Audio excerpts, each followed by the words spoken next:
अस्सलाम वालेकुम, welcome to R M page. हमने पहले पार्ट में आपको फ्राइड फिश बनाना सिखाई थी और सेकंड पार्ट में अब हम आपको फिश करी बनाना सिखाएंगे। तो मुकम्मल तौर पे सीखने के लिए हमारे साथ लास्ट तक बने रहें और काइंडली हमारे चैनल को सब्सक्राइब करें। वीडियो पसंद आए तो उसे लाइक भी करें। सबसे पहले 2 अदद प्याज लें और इसे इस शेप में काट लें। उसके बाद टोमेटो को काट लें। अगर आपके पास बड़े टोमेटो हैं तो 3 लें, छोटे हैं तो 5 लें।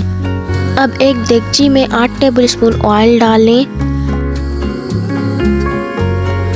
अब इस ऑयल को थोड़ा सा गर्म करके इसमें 3-4 टुकड़े लहसुन के डाल दें, अच्छे तरीके से कट कर।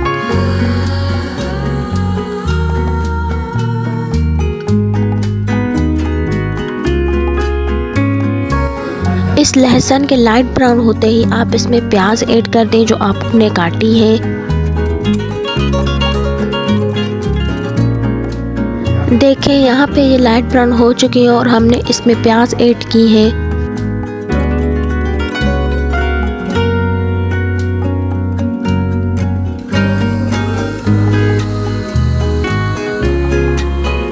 अब आपने प्याज को भी प्यारा सा लाइट ब्राउन कलर देना है। अब जैसे ही थोड़ा सा ब्राउन कलर आना हो स्टार्ट प्याज में, तो आप उसमें ग्रीन गार्लिक ऐड कर लें। 1 मुट्ठी भर के ग्रीन गार्लिक ऐड कर लें।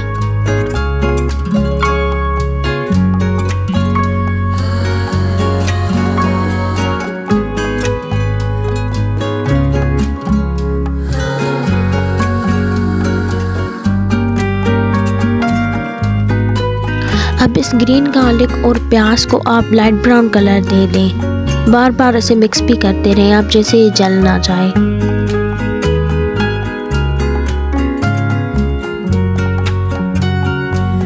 फाइनली ये यहाँ पे हमारा प्यारा सा लाइट ब्राउन कलर आ चुका है। अब आप इसमें टोमेटो ऐड कर लें।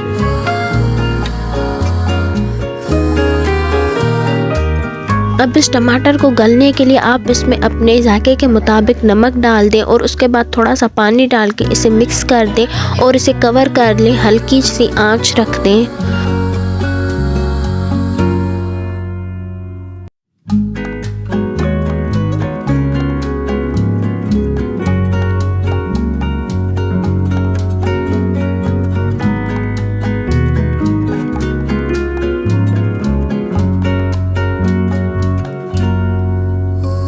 अब टमाटर जैसे ही आपको गला हुआ महसूस हो तो आप उसे ठंडा करने के लिए रख दें, जैसे यहाँ आपको दिख रहा है। उसके बाद आपने ग्राइंडर लेना है। उस ग्राइंडर में उस पेस्ट को डालना है जो टमाटर का बना है। उसके बाद उसे ग्राइंड करने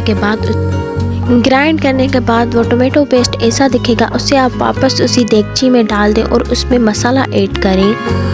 पहले पार्ट में फ्राइड फिश में हमने आपको मछली मसाला डलवाया था और इस पार्ट में हम कोरमा मसाला डालेंगे, क्योंकि इस कोरमा मसाले से इसमें टेस्ट बहुत अच्छा आता है। हस्बे जायका नमक और कोरमा मसाला, 1 टेबल स्पून लाल मिर्च, 1/2 टेबल स्पून हल्दी, 2 अदद कटी हुई हरी मिर्च और बाकी जो आप मसाला देख रहे हैं वो तो आपको पता ही होगा, वो आप उस पेस्ट में डाल दें। उसके बाद आप उस पेस्ट में 1/2 कप पानी।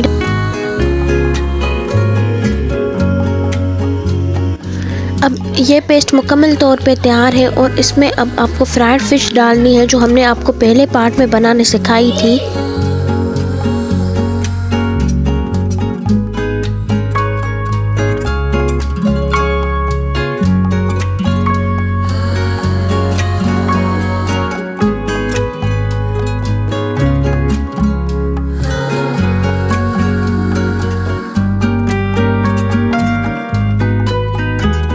फ्राइड फिश डालने के बाद उसकी आंच को धीमा कर दें और उसे 5 मिनट तक कवर करके रख दें। उसके बाद आपकी टेस्टी फिश करी तैयार है।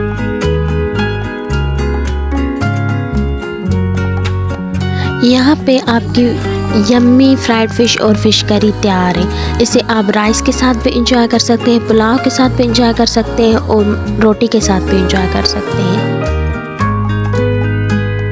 अगर आपको वीडियो अच्छी लगी हो तो इसे लाइक करें और प्लीज़ हमारे चैनल को सब्सक्राइब करें।